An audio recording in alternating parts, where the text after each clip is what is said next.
കാലത്ത് 8:30.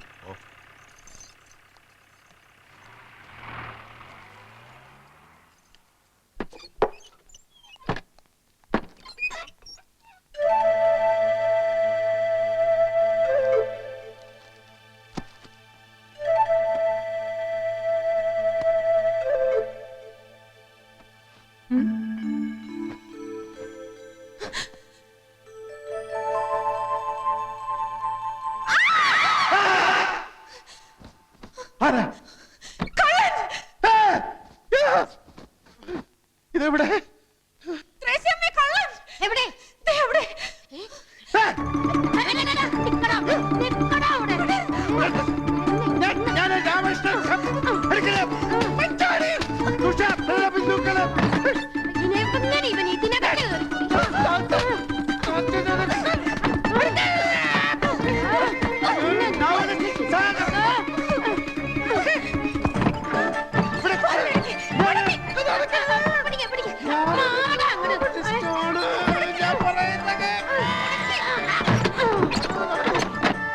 കഥക് തുറക്കൂ, ഞാൻ കള്ളനല്ല, ഞാൻ കള്ളനല്ല, ഞാൻ ഒരു എഴുത്തുകാരനാണ്.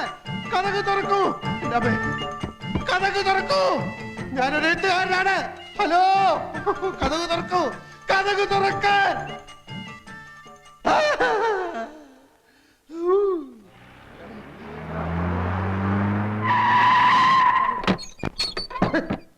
ഞാൻ കള്ളനല്ല, ഞാൻ പ്രസിദ്ധ നോവലിസ്റ്റാണ്. ഞാൻ പ്രസിദ്ധ നോവലിസ്റ്റാണെന്ന്. സാഗർ, ഞാനൊരു പ്രസിദ്ധ നോവലിസ്റ്റാണ്. ഞാൻ പ്രസിദ്ധ നോവലിസ്റ്റ്, ഞാൻ കള്ളനല്ല, നിരപരാധിയാണ്. ഞാനൊരു പ്രസിദ്ധ സാഗർ പോലീസ്, ഞാൻ കള്ളനല്ല, ഞാൻ കള്ളനല്ല പോലീസ്.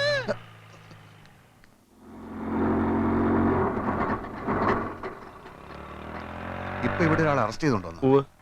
അയ്യോ, മോഷ്ടിക്കാനൊന്നും അല്ല മാഡം, ഒരബദ്ധം പറ്റിപ്പോയതാ. അദ്ദേഹം പ്രസിദ്ധനായ നോവലിസ്റ്റ് അല്ലേ? യെസ് യെസ്, അത് വേണ്ട വിധത്തിൽ ഞാൻ കൈകാര്യം ചെയ്തോളാം. ആ ശരി ശരി, ഞാൻ ഏറ്റു. സാഗർ, താനേതിപ്പം പാതാളത്തിൽ പോയി കിടക്കായിരുന്നോ? താനല്ലേ ഇവിടുത്തെ തഹസിൽദാർ? എന്തുണ്ടാവാൻ? പോലീസുകാരെടുത്ത് നന്നായി പെരുമാറി. ഭാഗ്യത്തിന് ഇവിടുത്തെ SI ഒരു ബോർണ, എന്റെ നോവലുകളുടെ ആരാധകൻ.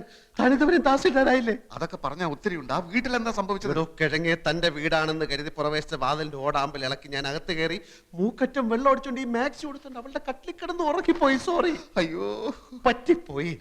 സാഗർ സാറേ, അപ്പോഴേ സാഗർ സാറേ, താൽഷീദാർ വിടുന്ന ലക്ഷണമില്ല. കേസാക്കണമെന്നാ പറയുന്നത്. ഞാൻ പുതിയ തഹസിൽദാരുടെ ഫ്രണ്ടാണെന്ന് പറഞ്ഞില്ലേ? അതാ കൂടുതൽ കുഴപ്പമായത്. ആ റാസ്കളുടെ ഫ്രണ്ട് ആണെങ്കിൽ മനഃപൂർവ്വം വീട്ടിൽ അതിക്രമിച്ച് കിടന്നായിരിക്കും അത്രേ. റാസ്കൽ എന്ന് പറഞ്ഞോ? പറയും. ഒരു തഹസിൽദാരും വേറൊരു തഹസിൽദാരെ റാസ്കൽ എന്ന് വിളിക്കുക? എന്റെ സാഗറെ, ആ പെണ്ണും പിള്ളേ എനിക്ക് ചാർജ് തരാതെ ഉടക്കി നിൽക്കുക. അപ്പോ സാറാണോ ഈ പറഞ്ഞ? അതെ, ആ റാസ്കൽ ഞാൻ തന്നെയാ. സോറി സർ, ഇരിക്കണം. ഞാൻ ചാർജ് ഇല്ലാത്ത തഹസിൽദാരല്ലേ, ഇരിക്കുന്നില്ല. അപ്പൊ സാഗറിന്റെ കാര്യം എങ്ങനെയാ? അതാ ഞാനും ആലോചിക്കുന്നത്. സാഗർ സാറിന്റെ മിക്ക നോവലുകളും ആർത്തിയോടെ വായിച്ചിട്ടുള്ളവനാ ഞാൻ. അകലും തോറും അടുക്കുന്നവൾ എന്ന നോവലുണ്ടല്ലോ, അതിലെ ഓരോ സംഭവം ഇപ്പോഴും മനസ്സിൽ മായാൻ കിടക്കുക. സാറിന്റെ പുതിയ നോവലുകൾ ഏതൊക്കെയാ? പുതിയത് കുറെ അല്ല, അത് കേസിന്റെ കാര്യം എങ്ങനെയാ? ഞാൻ വല്ലാത്ത ധർമ്മസങ്കടത്തിലാ. വീടിന് മുമ്പിൽ ആരെങ്കിലും സൈക്കിൾ ബെല്ലടിച്ചാൽ കേസാക്കുന്ന വട്ടുപിടിച്ച സ്ത്രീ അവർ. എന്തായാലും FIR ഞാൻ എഴുതുന്നില്ല. ആ സ്ത്രീയോട് ഞാൻ ഒന്നുകൂടി സംസാരിച്ചോട്ടെ. എടോ ഫ്രാൻസിസേ, സാർ, എങ്ങോട്ടാ പോകുന്നത്? ഈ വാടക വീടുണ്ട്. വാടക വീടുണ്ട്. ഇവരെ ജീപ്പിൽ വീട്ടിൽ കൊണ്ടാക്കും. സാർ, നന്ദി ഇൻസ്പെക്ടർ, 1000 നന്ദി.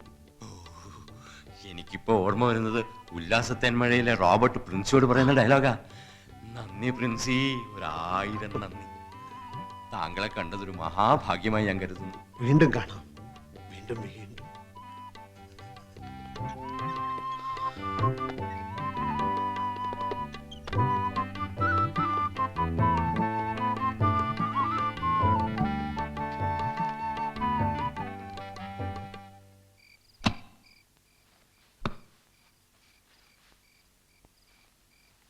ഈ നൈറ്റി പറിച്ച് കളഞ്ഞില്ലേ? എടോ, വേറെ ഉടുക്കാനൊന്നുമില്ലടോ. മാത്രമല്ല, അടിയിൽ ഞാനൊന്നും ഇട്ടിട്ടില്ല. ഈ മുണ്ടെടുത്തോ? ഈ ജുബ്ബ ഇച്ചിരി വലുതാണോ എന്ന് സംശയമുണ്ട്. വലിയ ജുബ എനിക്കിഷ്ടം.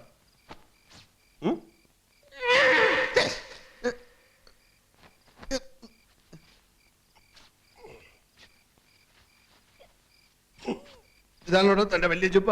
എന്ത് പറ്റി? ഞാനിട്ടപ്പോ നല്ല വലിപ്പമുണ്ടായിരുന്നില്ല. താൻ വെറും ആജാന ബാഹുവല്ലേ, അതുപോലാണോ ഞാൻ? பெரியோர்களே, என் அன்பு தாய் குலமே, என் ரத்தத்தின் ரத்தமே, இந்த அண்ணன் சொல்றது என்னன்னு വെച്ചാ ഞാൻ ഇപ്പോ വരാം. സാഗർ, എവിടെ പോവാ? അവളെ കാണാൻ. എവളെ? അവളെ തന്നെടോ. സാഗറെ, അത് വേണ്ട. എനിക്കൊരു അബദ്ധം പറ്റിയാണെന്ന് അറിഞ്ഞിട്ടും പോലീസ് ഇൻസ്പെക്ടറോട് കേസാക്കാൻ അവൾ എന്തിനാണ് പറഞ്ഞതെന്ന് അറിയണമല്ലോ. അത് ആപത്താണ് സാഗർ. തന്റെ ഈ പോക്ക് എന്റെ ജോലി എന്നേക്കുമായി വെള്ളത്തിലാക്കാനുള്ള പോക്ക. അല്ലെങ്കിലും തന്റെ ജോലി പോക്ക. പറഞ്ഞു കേട്ടെടുത്തോളം തന്നിഷ്ടക്കാരിയും അഹങ്കാരിയുമായ അവളെ 4 തെറി പറഞ്ഞില്ലെങ്കിൽ ഈ സാഗർ കോട്ടപ്പുറത്തിന് ഉറക്കം വരില്ലടോ. എങ്കിൽ താൻ പോയിട്ട് വാ. തന്റെ ഓരോ തെറിയും എന്റെ ശവപ്പെട്ടി മേലുള്ള ഓരോ ആണിയായിരിക്കും. രാമകൃഷ്ണ, താനൊക്കെ ഇത്ര ഉള്ളടോ. എടോ, ഞാൻ പോകുന്ന ഈ മാസ്ക് അവർക്ക് കൊടുക്കാനാ. പിന്നെ എന്റെ സഞ്ചി അതിനകത്തിരിപ്പുണ്ട്. എന്റെ സ്ഥാവര ജംഗമ വസ്തുക്കൾ മുഴുവനാ സഞ്ചിക്കാത്ത.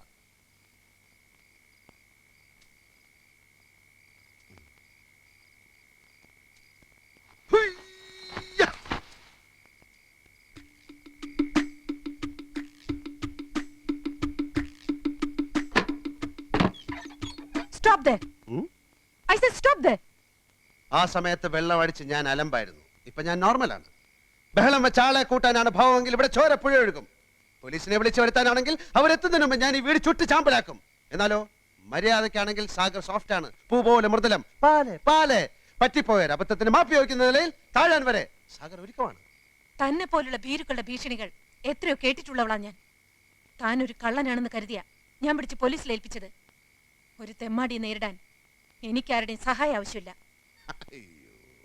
എന്നെ ഭയപ്പെടുത്തി ഇവിടെ ഓടിച്ചിട്ട് കൂട്ടുകാരനെ എന്റെ കസേരയിൽ കയറ്റി ഇരുത്താമെന്ന് താൻ വ്യാമോഹിക്കുന്നുണ്ടെങ്കിൽ താൻ വെറും ഒരു പമ്പര വിഡ്ഢിയാണ്. ആണോ? എങ്കിൽ ഈ സാഗർ കോട്ടപ്പുറം പ്രഖ്യാപിക്കുകയാണ്. 24 മണിക്കൂറിനുള്ളിൽ നിന്റെ കസേര തെറിപ്പിച്ചില്ലെങ്കിൽ സാഗർ കോട്ടപ്പുറം എന്ന നോവലിസ്റ്റ് ഈ അണ്ടകടാകത്തിൽ പിന്നെ ഉണ്ടാവില്ല. ഉണ്ടാവരുത്. ഓക്കെ, ഇതാ നിന്റെ ബാക്ക് സീറ്റ്. യുദ്ധം പ്രഖ്യാപിച്ച സ്ഥിതിക്ക് നമുക്ക് മാന്യമായിട്ട് പിരിയാം. നിന്റെ കടപ്പ് മുറിയിൽ എന്റെ ബാഗും തുണികളും ചെരുപ്പും 3 പേനകളും ഇരിപ്പുണ്ട്. അതിക്ക് തന്നാ നന്ന്.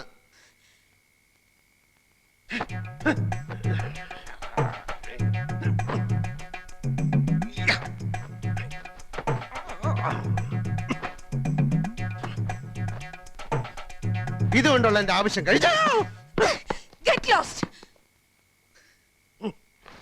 ഇതാർക്കും വേണ്ടെങ്കിൽ ഈ അന്ധകാരത്തിനെ പതപ്പിക്കാനുള്ള മേലാട പോലെ ഇത് അവിടെ കിടക്കട്ടെ. നിന്റെ ഒരു കാര്യം കൂടെ എടുത്ത് ഞാൻ ഉപയോഗിച്ചു, പല്ല് തേക്കാൻ നിന്റെ ടൂത്ത് ബ്രഷ്. താല്പര്യമുണ്ടെങ്കിൽ നിനക്ക് ഇനി അത് ഉപയോഗിക്കാം, ഇല്ലെങ്കിൽ അത് കളയാം. രാമകൃഷ്ണ, ഒരു സർവീസ് സ്റ്റോറി എഴുതുവാൻ മാമച്ചൻ എന്ന വാരിക മുതലാളിയുടെ കയ്യിൽ നിന്ന് നല്ലൊരു തുക അഡ്വാൻസ് വാങ്ങി താനുമായി ഒരു ചർച്ചയ്ക്ക് ഇറങ്ങി തിരിച്ചവനാണ് ഈ സാഗർ കോട്ടപ്പുറം.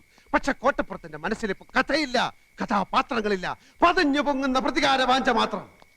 നമ്മുടെ മുന്നിൽ ഡോക്ടർ അംബേദ്കർ എഴുതിയ ഇന്ത്യൻ ഭരണഘടനയുണ്ട്. ചാർജ് ഒഴിയാൻ കൂട്ടാക്കാത്ത സർക്കാർ ഉദ്യോഗസ്ഥയും അഹങ്കാരിയുമായ ഒരു പെണ്ണിനെ തുരത്തി ഓടിക്കാനുള്ള സർവീസ് നിയമങ്ങളിൽ ലൂപ്പ് ഹോൾസ് ഉണ്ട്. ഇല്ലെങ്കിൽ ഞാൻ ഉണ്ടാക്കും. കാരണം ഇത് ഇന്ത്യ മഹാരാജ്യമാണല്ലോ. 24 മണിക്കൂറിനകം അവളെ കെട്ടുകെട്ടിക്കാൻ തയ്യാറായിക്കൊള്ളും. കുറെ സ്റ്റഡി കോളുകൾ ചെയ്യേണ്ടി വന്നേക്കും. പക്ഷെ ലൂപ്പ് ഹോൾസ് കിട്ടാതെ സാഗർ കോട്ടപ്പുറം മടങ്ങി വരില്ല.